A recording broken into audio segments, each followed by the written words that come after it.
Nature Poem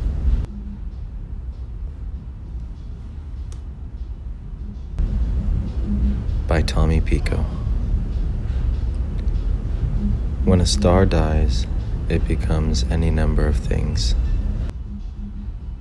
like a black hole or a documentary.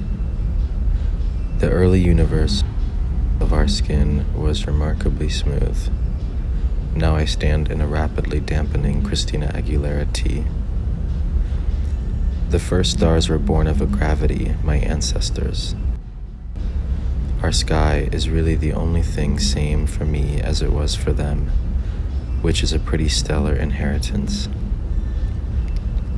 I don't know how they made sense of that swell, how they survived long enough to make me, and am sort of at war with sentimentality generally. But that absence of an answer, yet suggestion of meaning, isn't ultimately that different from a poem, so I've started reading the stars.